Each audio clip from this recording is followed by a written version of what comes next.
ચાલો વિદ્યાર્થી મિત્રો, લાસ્ટ વિડીયોમાં આપણે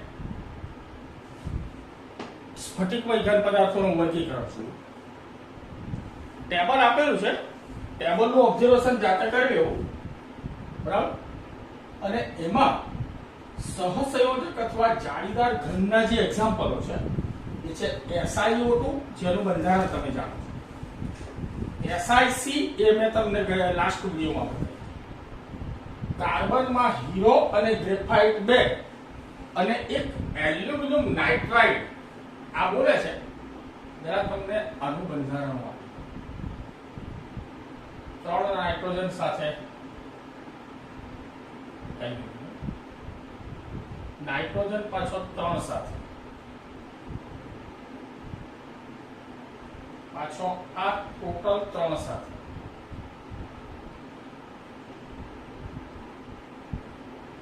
બરાબર. આ પ્રકારની એની જાળીદાર એલ્યુમિનિયમ નાઇટ્રાઇડ 3 જોડવાના, બરાબર. આ સિવાયના એક્ઝામ્પલો તમારા ટેક્સ્ટ બુકમાં છે. કાલે આપણે આણ્વીય ઘન, આયનીય ઘન, ધાત્વીય ઘન અને સહસંયોજક જાળીદાર ઘન, બરાબર, આની રજૂઆત આપણે લાસ્ટ વિડીયોમાં પૂરી કરી છે. આજે આગળ વધીએ છે. આજનો જે પોઈન્ટ છે થોડો વાહિયાત લાગશે. આજના પોઈન્ટ પછી બરાબર તમારો બરાબર પાવર પકડાશે. એકમ કોષ ઘન અવસ્થા, એકમ કોષોની રચના, બરાબર. આની અંદર તમારું આ લેક્ચર પછી જોરદાર કામકાજ ઊંચું આવશે. આજનું કામ બરાબર ધ્યાન રાખવું, ટેક્સ્ટ બુક ને બરાબર સમજવી, બરાબર વાંચવું, બરાબર, તો વ્યવસ્થિત મેળ પડશે. બાકી વિચિત્ર છે, બરાબર. આ પોઈન્ટ થોડો વિચિત્ર અહીંયા મૂકી દીધો છે, પણ એને સમજવો પડશે. એ આપણા માટે જરૂરી છે, બરાબર. સ્ફટિક લેટિસ અને એકમ કોષો. સ્ફટિક લેટિસ અને એકમ કોષો પછી પહેલા સ્ફટિક લેટિસ. લેટિસ અંગ્રેજીમાં સ્પેલિંગ વાંચીએ તો લેટાઇસ. અમે અમારા ભૂતકાળમાં લેટાઇસ શબ્દ વાપરેલો અને એનો અર્થ થાય છે વિન્યાસ, ગોઠવણ, બરાબર. આવો એનો અર્થ. વિન્યાસ, ગોઠવણ, એરેન્જમેન્ટ, બરાબર. તો સ્ફટિકોમાં ઘટક કણોની ગોઠવણ એમ. સ્ફટિકોમાં ઘટક કણોની ગોઠવણ. આવા પોઈન્ટ તરફ આજે આપણે જવાનું છે. જોઈશું શું કહેવા માંગે છે. આજે આપણે દ્વિપરિમાણ આમ ને આમની વાત આજે નહીં કરીશું. આ પરિમાણ અને આ દ્વિપરિમાણ 2 ડાયમેન્શન માં ગોઠવણ પર આજે વાત કરીશું. નેક્સ્ટ વિડીયોની અંદર જબરજસ્ત રીતે આપણે એકમ કોષોની સમજણ, બરાબર, પ્રાપ્ત કરવાનું ચાલુ કરીશું. આજે થોડું ઠીકઠાક છે, થોડું ધ્યાન રાખજો, થોડું ટેક્સ્ટ બુક પર ફોલો કરજો, બરાબર. તો આજે કંઈ મેળ પડશે. બાકી કામ કઠિન છે. ચાલો, કઠિન કરીને એમના થકી જ આગળ આવશે એવું કઈ. જો આવડશે તો જ તમે આગળ આ ચેપ્ટરમાં વધી શકશો એવું બી કઈ નથી. આ પણ હવે અહીં લખે છે કે આપણે જાણીએ છીએ કે ભોંયતળિયા પર ટાઇલ્સ લગાડવામાં લાંબી તો એક પુનરાવર્તિત ભાત રચાય છે. આપણું તળિયું, ભોંયતળિયું એ દ્વિપરિમાણ છે. આમ અને એ ત્રિપરિમાણ નથી, એ તો તમે વ્યવસ્થિત પેટર્નથી જો ટાઇલ્સ ગોઠવવામાં આવે તો એ કોઈ નિયમિત ચોક્કસ આકાર ડેવલપ. બિલકુલ ધ્યાન રાખજો, મારા શબ્દો પર પકડ રાખજો. વિડીયો જોયો તો 2 વાર 3 વાર જોજો. એક વ્યવસ્થિત આકાર તૈયાર થાય, કોઈ નિયમિત ભાત પેટર્ન તૈયાર થાય. ભોંય તળિયા પર ટાઇલ્સ લગાડ્યા પછી બધી જ ટાઇલ્સ પર આપણને કોઈક જગ્યાએ નિશાની કરીએ અને ટાઇલ્સને અવગણીને માત્ર નિશાનીને જ ધ્યાનમાં જોઈએ તો આપણને બિંદુઓનો એક સમૂહ. હવે એક કામ કરીએ, બધી ટાઇલ્સના મધ્ય બિંદુ પર એક એક ટપકું મૂકી દઈએ. બધી ટાઇલ્સના મધ્યમાં એક એક ટપકું મૂકી દઈએ. બરાબર? પછી એવી કલ્પના કરવાની કે ટાઇલ્સ નથી, ફક્ત બિંદુઓ જોવાના છે. તો તમને આ બિંદુઓની કોઈ નિયમિત ગોઠવણી જોવા મળશે, કોઈ ચોક્કસ પેટર્ન જોવા મળશે તમને આ બિંદુઓની ગોઠવણી. બરાબર? શું કહ્યું ખબર પડી કે ટાઇલ્સ હોય રૂમમાં, એ દરેક ટાઇલ્સના મધ્યમાં એક એક આપણે બિંદુ પસંદ કરીએ, પછી ટાઇલ્સને જોવાનું બંધ કરીને કાલ્પનિક રીતે માત્ર બિંદુઓને જોઈએ તો તમને આ બિંદુઓની કોઈ ચોક્કસ એક નિયમિત ભાત, કોઈ પેટર્ન જોવા મળશે. પાકું અહીંયા સુધી? ઓલરાઈટ. ધ્યાનથી કામ અઘરું છે, વિચારવા લાયક છે. જો આ વસ્તુ પ્રત્યક્ષ હોય તો બહુ મજા આવે મિત્રો. બરાબર? પણ આ તમારી જરૂરિયાત છે, એના કારણે આપણે આવું કરવું પડે છે. ચાલીએ આગળ. આ બિંદુઓનો સમૂહ એક ઢાંચો છે, એક મુખ્ય ભાગ છે જેના પર ટાઇલ્સ લગાડીને વિકસિત કરવામાં આવે કે ભાઈ એક બિંદુને પકડીને એના પર ટાઇલ્સ મૂકી અને બધા બિંદુઓ પર વ્યવસ્થિત ટાઇલ્સ મૂકી અને એક વ્યવસ્થા આખી ઊભી કરવામાં આવેલી છે. આ ઢાંચો એ અવકાશીય લેટિસ છે. આ ઢાંચો એ એક અવકાશીય લેટિસ છે, એક અવકાશીય ગોઠવણ છે, એક અવકાશીય રચના છે. પેલા બિંદુઓ, બરાબર? અને એક અવકાશીય લેટિસ છે જેના પર બંધારણીય એકમો તેમના બિંદુઓના સેટ પર મૂકીને દ્વિપરિમાણીય ભાત વિકસાવવામાં આવે. એટલે બંધારણીય એકમ કોણ? ટાઇલ્સ. બરાબર? લેટિસ બિંદુ કોણ? તમે કાલ્પનિક વસ્તુ છે, કાલ્પનિક વસ્તુ છે.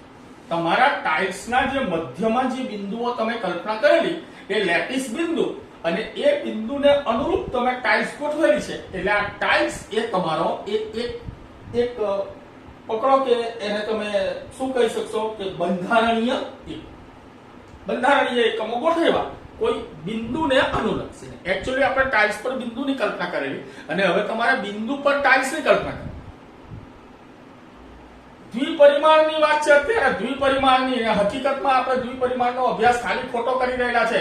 એકમ કોષો ખરેખર ત્રિપરિમાણમાં હોય, આપણે ત્રિપરિમાણનો સીધો અભ્યાસ કરવાનો હોય. બરાબર? પણ હવે આ સિલેબસમાં આપેલું છે એટલે આ કામ આપણે કરવું પડે. ઓકે? આ બંધારણીય એકમોને પાયો એ અથવા મોટિફ એક મોટિફ શબ્દ છે. બરાબર? મોટિફ એટલે કોણ? મોટિફ અત્યારે કોણ આપણા માટે? ટાઇલ્સ. ટાઇલ્સ એ મોટિફ અત્યારે. જ્યારે અવકાશીય લેટિસમાં બિંદુઓ પર આવા મોટિફ મૂકવામાં આવે ત્યારે એક ભાત ઉત્પન્ન થાય છે, એક પેટર્ન ઉત્પન્ન થાય, વ્યવસ્થિત ગોઠવણ તમને માલુમ પડે. ટાઇલ્સ, લેટિસ બિંદુ કોણ? મોટિફ કોણ? અધ્યયન. બરાબર? આ કાળજી રાખો. લેટિસ બિંદુ એટલે ટાઇલ્સ ગોઠવેલી છે અને ગોઠવેલી છે અને તેના મધ્ય બિંદુ કે અન્ય કોઈ બિંદુ સમાન જગ્યાએ મૂકી અને બિંદુઓની પેટર્ન ને લેટિસ બિંદુ એના પર આ ટાઇલ્સ ગોઠવવામાં આવી આ મોટી સમજો. બરાબર. ચાલો, સ્ફટિકની રચનામાં મોટિફ તરીકે અણુ, પરમાણુ કે આયન, સ્ફટિકની રચના મોટિફ એટલે કે ટાઇલ્સની જગ્યાએ કોઈ અણુ, પરમાણુ કે આયન હોય. અવકાશ લેટિસને સ્ફટિક લેટિસ કહેવામાં આવે. તે આવા મોટિફના સ્થાનો દર્શાવતા બિંદુઓની શું છે? બરાબર. આવા બિંદુઓની ભાત એ લેટિસ, પેટર્ન એ લેટિસ. આવા સ્ફટિકના સ્થાનો દર્શાવતા બિંદુઓની ભાત છે. બીજા શબ્દોમાં અવકાશ લેટિસ એ સ્ફટિકની રચના માટેનો એક કાલ્પનિક ઢાંચો છે. પેલા બિંદુઓ એક કાલ્પનિક ઢાંચો છે, એના પર મોટિફ ગોઠવાય તો એક વ્યવસ્થિત ગોઠવણની રચના થાય. બરાબર છે. જોઈ લો, ટેક્સ્ટબુક પર નજર આપજો. આ લેટિસ બિંદુ, આ મોટિફ, આ બિંદુઓ પર વ્યવસ્થિત મોટિફને ગોઠવી જો બધા જ ગોઠવાય તો એક ચોક્કસ પેટર્નની રચના.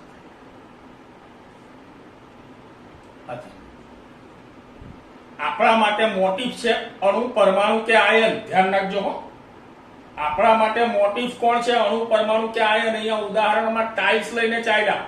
લેટિસ બિંદુ એ ટાઇલ્સ નું કોઈને કોઈ મધ્ય બિંદુ પસંદ કરીને ચાલ્યા. આ ધ્યાન રાખજો. બરાબર આ આકૃતિ પર નજર કરજો. જ્યારે પણ અભ્યાસ જાતે કરવાનો થાય ત્યારે ટેક્સ્ટબુક ની અંદર આ જોઈને ચાલજો. આ એક કાલ્પનિક વ્યવસ્થા આપણે રૂમની ટાઇલ્સમાં ઊભી કરી. બરાબર. લેટિસ બિંદુ શું છે, મોટિફ શું છે, આને સમજવાનું છે. બરાબર. ચાલો, જ્યારે અવકાશ લેટિસ બિંદુઓ પર મોટિફને એક સમાન રીતે મૂકવામાં આવે ત્યારે આપણને સ્ફટિકની રચના. પણ તમે ટાઇલ્સની જે વાતો કરો કે મોટિફની જે વાતો કરો છો એ દ્વિપરિમાણીય છે. ખરેખર એકમ કોષો ત્રિપરિમાણમાં હોય. આ તો ખાલી ફોકટની ચર્ચા કરી રહ્યા છે અત્યારે. બરાબર. હા, નેક્સ્ટ વિડિયોથી આની અંદર બહુ મજા આવશે. ધ્યાન રાખજો. આકૃતિમાં મોટિફ દ્વિપરિમાણીય લેટિસ આગળ જોઈ. પરમાણુય લેટિસમાં મોટિફ મૂકવાથી એક કાલ્પનિક દ્વિપરિમાણીય સ્ફટિક રચના પ્રાપ્ત થાય. બરાબર. એ દ્વિપરિમાણીય સ્ફટિક રચના તમે પ્રાપ્ત કરી એવું તમે કહી શકો. હકીકતમાં કોઈ સ્ફટિક રચના દ્વિપરિમાણીય હોતી નથી. તમામ સ્ફટિક રચનાઓ ત્રિપરિમાણીય છે. માટે જે કંઈ આપણે અભ્યાસ કરી રહ્યા છે, બરાબર, એ સમજવા માટે છે. એક વસ્તુ સમજો કે એક શું છે એ જાણશો તો 11 જણાશે. બરાબર. એટલે દ્વિપરિમાણને સમજો, પછી એને આપણે ત્રિપરિમાણમાં ફેરવીશું ત્યારે એકમ કોષ તમારા ધ્યાનમાં આવશે. બરાબર. માટે આનો અભ્યાસ કરવો એ બિલકુલ અનિવાર્ય, ચોક્કસ છે. બરાબર. પણ હું તમને એમ કહું કે જરૂરિયાત નથી. તમે ડાયરેક્ટ પણ ત્રિપરિમાણને સમજવા જશો તો કોઈ પ્રોબ્લેમ આવવાનો નથી. બરાબર. આ એક. ચાલો, લેટિસ બિંદુઓ અવકાશીય ગોઠવણી. વિવિધ પ્રકારના લેટિસ ઉદ્ભવી શકે. એ લેટિસ બિંદુઓ કઈ કઈ રચનાઓ ધરાવે છે એ અલગ અલગ વ્યવસ્થા છે. જોઈ શકો છો આકૃતિની અંદર. ટેક્સ્ટબુકમાં નજર કરજો. બરાબર. આ લેટિસ બિંદુઓની ગોઠવણી નંબર 1. આ જે લેટિસ બિંદુઓ તમારા આ રીતે પણ ગોઠવી શકો. આ વિન્યાસ 1, વિન્યાસ 2. આવી રીતે લેટિસ બિંદુઓ અલગ અલગ રીતે ગોઠવી શકાય. અલગ અલગ રીતે એની કલ્પનાઓ કરી શકાય. આ ધ્યાન રાખજો. દ્વિપરિમાણમાં, ફરી વસ્તુને સમજજો, દ્વિપરિમાણમાં લેટિસ બિંદુઓની વિવિધ ગોઠવણી હોઈ શકે. બરાબર. વિવિધ ગોઠવણી હોઈ શકે લેટિસ બિંદુઓની. આ જોઈ શકાય છે. તમે ધ્યાન રાખો. બરાબર. આ ચેપ્ટર એવું છે કે આપણે પ્રત્યક્ષ કામ નથી કરી શકતા. માટે આપણે ટેક્સ્ટબુકને લઈને ચાલવું પડશે. બરાબર. ટેક્સ્ટબુકની આકૃતિઓને ફોલો કરવી પડશે કારણ કે એ બધું અહીંયા શક્ય ન બને. આધ્યાન. બરાબર. ચાલો આગળ. સ્ફટિકમય ઘન પદાર્થો. સ્વાભાવિક છે આપણે સ્ફટિકમય સિવાય કોઈનો અભ્યાસ અત્યારે કરવાનો છે જ નથી. સ્ફટિકમય ઘન પદાર્થોના કિસ્સામાં અવકાશ લેટિસ બિંદુઓની ત્રિપરિમાણીય ગોઠવણી હોય છે. ત્રિપરિમાણમાં ગોઠવણી છે ને અત્યારે હજુ આપણે દ્વિપરિમાણ પર ચાલી રહ્યા છીએ. બંધારણીય મોટિફને લેટિસ બિંદુઓ માટે સાંકળતા સ્ફટિકની રચના કરે. બરાબર? પછી આ લેટિસ બિંદુઓ જે છે એને પછી તમે આગળ વધારતા જાઓ ઉપર નીચે તો આખા સ્ફટિકની રચના પ્રાપ્ત થાય, મોટી રચના પ્રાપ્ત થાય. આ લેટિસ બિંદુઓ તમે કલ્પા એની પર ટાઇલ્સ એના પર બીજી ટાઇલ્સ ત્રીજી ટાઇલ્સ એમ ઉપર ચડાવતા જશો તો એક 3 પરિમાણની વ્યવસ્થા તમારી ઊભી થશે. બરાબર? ચાલો, સ્ફટિકમાં પુનરાવર્તન પામતા મોટિફની રચના તથા અવકાશીય દિક વિન્યાસ આ સમાન હોય. અવકાશીય દિક વિન્યાસ સમાન, દિક વિન્યાસ એટલે ગોઠવણ. ફરી એકવાર, સપાટી સિવાય સમગ્ર સ્ફટિકમાં પ્રત્યેક મોટિફનું બંધારણ અને પર્યાવરણ કેવું હોય છે? એક સપાટી છેલ્લે ને બરાબર વચલા જે બધા મોટિફ હોય બરાબર એની આસપાસનું પર્યાવરણ બિલકુલ સમાન. છેલ્લા હોય કોર્નર પર હોય બરાબર એની આખી વાત જ એ બધું જેડબલી નીટમાં આપણે એને ચર્ચા કરીશું. જે છેલ્લા હોય ખૂણાના કે ધારના કે ફલકના છેલ્લા બાજુ એનું શું બરાબર એ બધી વાતો બહુ લાંબી છે. અંદરના જે મોટિફ છે બરાબર આ મોટિફની આજુબાજુનું પર્યાવરણ બિલકુલ સમાન જ હોય. આજુબાજુ આગળ પાછળ ઉપર નીચે જ્યાં ગણો ત્યાં એ સમાન છે. ઓકે, ચાલો સ્ફટિક લેટિસની લાક્ષણિકતાઓ નીચે. હવે આપણે સ્ફટિક લેટિસ સ્ફટિકમાં ગોઠવણ અને વિન્યાસની શું લાક્ષણિકતાઓ છે બરાબર એ લાક્ષણિકતાઓ પર હવે આપણે ચર્ચા કરવા જઈ રહ્યા છીએ મિત્રો. થોડું ધ્યાન રાખજો. બસ 5-7 મિનિટ બીજી લઈ અને આ કામને હું પૂર્ણ કરીશ અને લગભગ ત્રિપરિમાણની વાત આપણે આજે નહીં કરીએ, એ આવતીકાલ પર જવા નેક્સ્ટ વિડીયોમાં જવા દઈશું. ચાલો, નંબર 1, લેટિસના પ્રત્યેક બિંદુને લેટિસ બિંદુ અથવા લેટિસ સ્થાન. પ્રત્યેક બિંદુ દરેક બિંદુને લેટિસ બિંદુ અથવા લેટિસ સ્થાન. આ ધ્યાન રાખો. પ્રત્યેક બિંદુ તમે કોઈને પણ મધ્ય તરીકે રાખો તો આજુબાજુ તમામ રચના સરખી મળે. છેડા છોડીને વચલી વાત છે. બરાબર? ચાલો, બીજો પોઈન્ટ, લેટિસ સ્ફટિક લેટિસનું પ્રત્યેક બિંદુ એક ઘટક કણ દર્શાવે જે પરમાણુ અણુ અથવા શું હોઈ શકે? આ. બરાબર? પ્રત્યેક બિંદુ એ પરમાણુ અણુ અથવા આયન હોઈ શકે. બરાબર? લેટિસનો ભૌમિતિક આકાર વ્યક્ત કરવા લેટિસ બિંદુઓને સીધી લીટીઓથી જોડો. તમામ લેટિસ બિંદુઓને સીધી લીટીથી જોડો. બરાબર છે? તો એક નિયમિત આકાર મળે છે. આ 3 પરિમાણ. હા, 2 પરિમાણમાં બી કોઈ નિયમિત આકાર ઉત્પન્ન થાય પણ એ વાસ્તવિકતા નથી.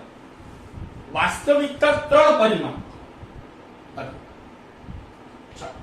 સ્ફટિકોને સંપૂર્ણ રીતે વ્યાખ્યાયિત કરવા આપણે સ્ફટિકના અવકાશીય લેટિસના માત્ર નાનકડા ભાગની જરૂર પડે. આ નાનકડા ભાગને શું કહેવામાં આવે? એકમ કોષ. જો આખો મોટો સ્ફટિક ત્રિપરિમાણીય હોય બરાબર અને લેટિસ બિંદુ સહિત મોટિફની જે રચના છે આખી બરાબર એને એક એકમ કોષ કહેવામાં આવે. અને એવા જ મોટી બાજુ આગળ પાછળ ઉપર નીચે ગોઠવાતા સ્ફટિકની રચના થાય. અને એ નાનામાં નાનો ભાગ, એનાથી નાનો ભાગ હવે કોઈ છે નહીં. અને એ જે મૂળભૂત સ્ફટિકનો આકાર છે એના જેવો જ એ આકાર ધરાવતો હોય અને એકમ કોષથી ઓળખવામાં.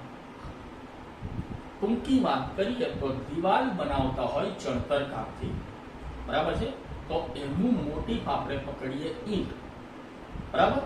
એમાં જે લંઘન ઈંટ છે એનાથી નાની રચના નથી અને આવી ઈંટોથી મોટી દિવાલ બની તો દિવાલે જો સ્ફટિક હોય બરાબર તો આ ઈંટ એ એકમ કોષ છે. બરાબર? જો તમે એકમ કોષનો અભ્યાસ કરશો તો તમને સ્ફટિક રચનાની આઈડિયા આવશે, બાકી નહીં. એટલે હવે આપણે બિલકુલ ફોકસ કરવાનું છે એ છે એકમ કોષ. બરાબર છે? ચાલો, એકમ કોષની પસંદગી અનેક રીતે થઈ છે. ઘણા બધા પ્રકારના એકમ કોષો પડી છે પણ એમાં શું વિશેષતા હોવી જોઈએ આ અધ્યયન? સામાન્ય રીતે એવો એકમ કોષ પસંદ કરવામાં આવે કે લંબ બાજુઓ ટૂંકામાં ટૂંકી હોય.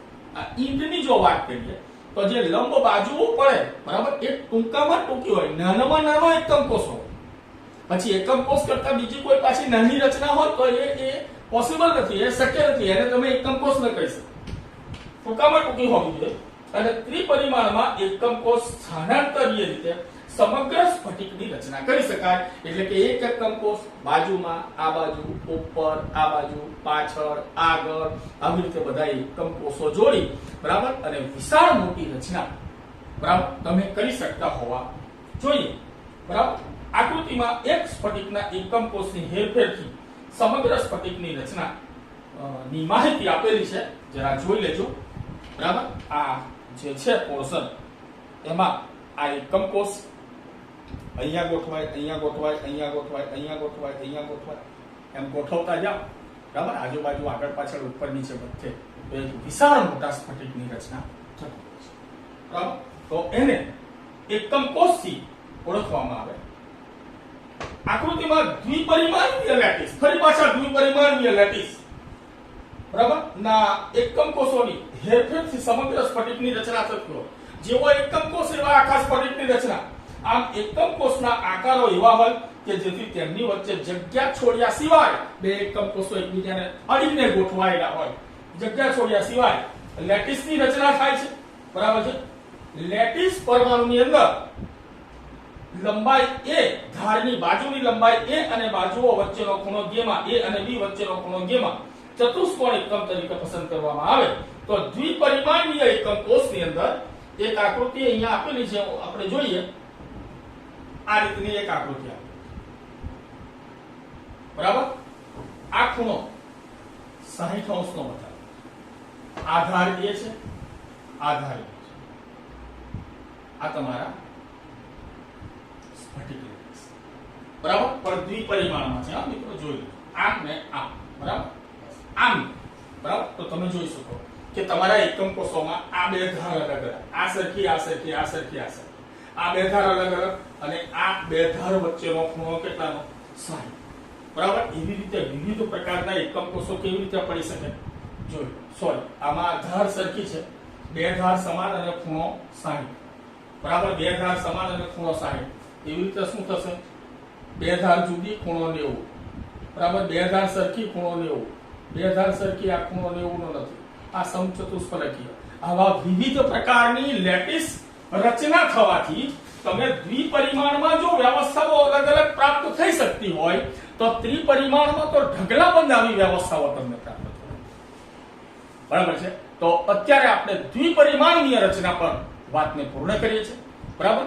જો ટાઇલ્સના મધ્ય બિંદુ બરાબર એને તમે લેટાઇસ બિંદુ કહેતા હોય તો એના પર જે ટાઇલ્સ ગોઠવો છો એને મોટિફ કહેવાય. અને મોટિફ જો અણુ પરમાણુ કે આયન હોય અને એવા વિવિધ મોટિફોને તમે 3 પરિમાણમાં ગોઠવશો તો એક મોટા વિશિષ્ટ સ્ફટિકની રચના માલુમ પડશે. અને એકમ કોષ એટલે શું? તો કે આવા સ્ફટિકનો એક નાનામાં નાનો ભાગ બરાબર કે જેની 8 ખૂણા હોવા જોઈએ. ધ્યાન રાખજો, દ્વિપરિમાણની વાત નથી, ત્રિપરિમાણની. 8 ખૂણા હોવા જોઈએ અને 8 ખૂણામાં એવું હોવું જોઈએ કે ધારોની લંબાઈ લઘુત્તમ હોવી જોઈએ, એકબીજાને લંબ ધારોની લંબાઈ થવી જોઈએ, તેમના વચ્ચેના ખૂણા તૈયાર થવા જોઈએ.